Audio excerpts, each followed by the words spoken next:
Shalom saudaraku, salam sejahtera dalam kasih Tuhan kita Yesus Kristus. Kebenaran hari ini berjudul kerasukan. Saudara, setelah mengaku sebagai anak Allah, kita harus hidup dalam ketakutan selama menumpang di dunia. Mengapa demikian? Sebab penebusan Tuhan Yesus bagi kita dimaksudkan agar kita dikeluarkan atau diubah dari cara hidup yang sia-sia yang telah kita warisi dari nenek moyang, masuk ke dalam kehidupan dalam kesucian yang standarnya adalah Allah Bapa sendiri. Ya, like father, like son. Ya. Tidak bisa tidak, harus sempurna seperti Bapa. Seorang Kristen harus terus berusaha untuk bertumbuh dalam perubahan pola berpikir sehingga mampu memiliki pola berpikir seperti Allah Bapa. Dengan demikian tidak ada tempat bagi filosofi dunia dalam pikirannya yang sama dengan tidak memberi pangkalan untuk iblis. Dalam kisah Petrus, Petrus dipakai oleh iblis untuk mencegah Yesus ke Yerusalem dengan nama Allah agar Yesus tidak mati di kayu salib. Petrus merasa bahwa apa yang ada dalam pikirannya berasal dari Allah. Sebaliknya, Petrus menganggap bahwa apa yang dilakukan oleh Yesus atau apa yang hendak dilakukan oleh Yesus bukan berasal dari Allah. Jadi selama itu Petrus merasa bahwa pengertiannya berasal dari Allah, padahal ia menyerap pengertian yang datang dari iblis. Ia tidak sadar bahwa sebenarnya ia sedang kerasukan iblis, saudara. Dengan demikian dapat dipahami bahwa apa yang didaratkan atau diasup dalam pikiran menjadi landasan iblis. Kalau sampai masukannya cukup, maka iblis akan leluasa mengatur dan menguasai orang tersebut.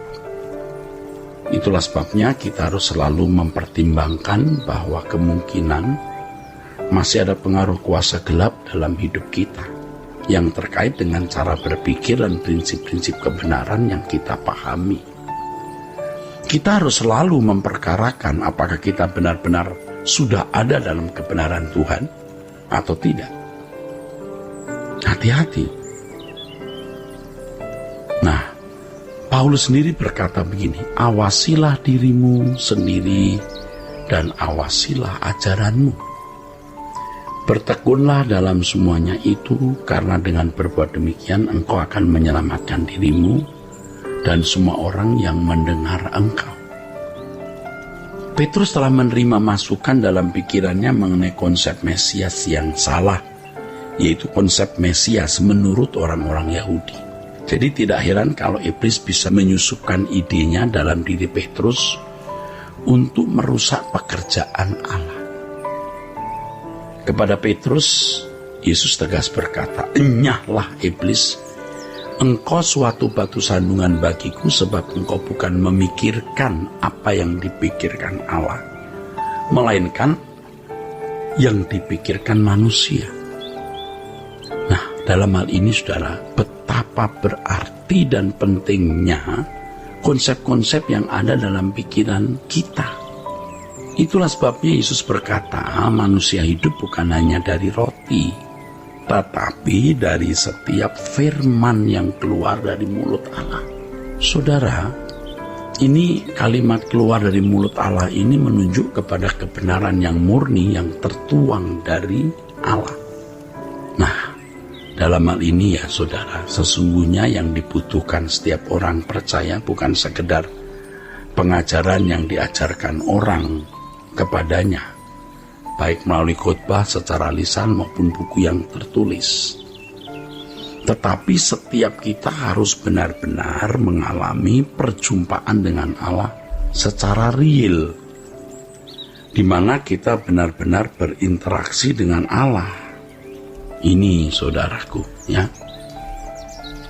Sekarang ini ajaran yang salah justru lebih banyak beredar, yaitu pengajaran yang tidak membawa seseorang kepada keselamatan yang sejati.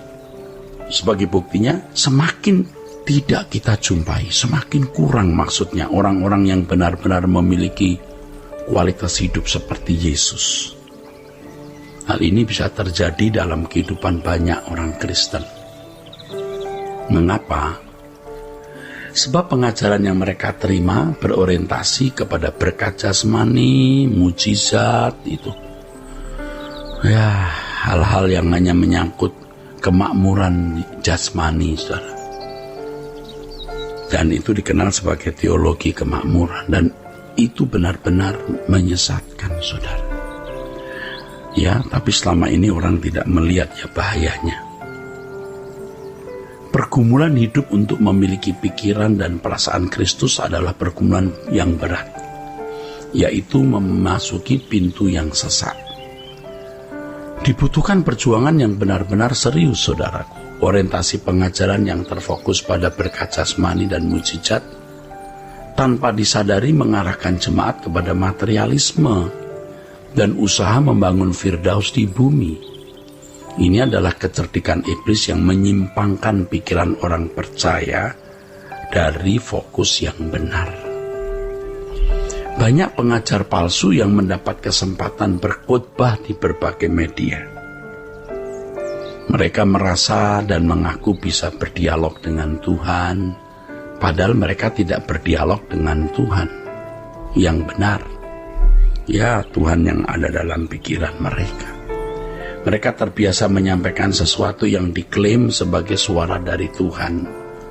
Tetapi apa yang mereka katakan adalah pikiran manusia, bukan pikiran Allah.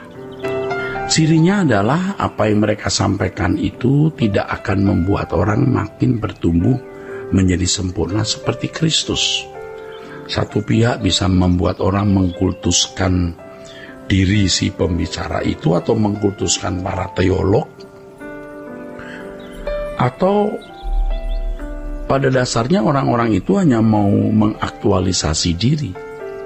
Dalam seluruh tindakan kehidupan setiap hari, kita harus memiliki pikiran dan perasaan yang sesuai dengan Allah Bapa, sehingga setiap keputusan dan pilihan-pilihan kita tidak menyimpang dari kehendaknya. Hal ini harus dipandang sebagai hal yang wajar, natural, sebab ini standar hidup kita, melakukan kehendak Bapa. Apa yang mengisi pikiran kita menjadi landasan dengan siapa kita bersekutu atau dikuasai. Kalau pikiran kita diisi oleh kebenaran firman Tuhan, maka kita bisa berinteraksi dengan Allah. Tapi kalau pikiran seseorang tidak diisi oleh kebenaran firman Tuhan, ya dia bersekutu dengan oknum jahat. Kalau seseorang memiliki pemahaman yang benar mengenai Tuhan dan kebenarannya, maka ia akan dikuasai oleh Allah. Jadi betapa pentingnya itu kebenaran, saudaraku. Seseorang yang mengisi pikirannya bukan dengan kebenaran firman Allah, maka sejatinya ia dikuasai dan dirasuk oleh oknum jahat. Saudaraku, kiranya kebenaran yang kita dengar hari ini membuka pikiran kita ya terhadap kebenaran, dan kita bisa hidup di dalamnya. Tuhan memberkati.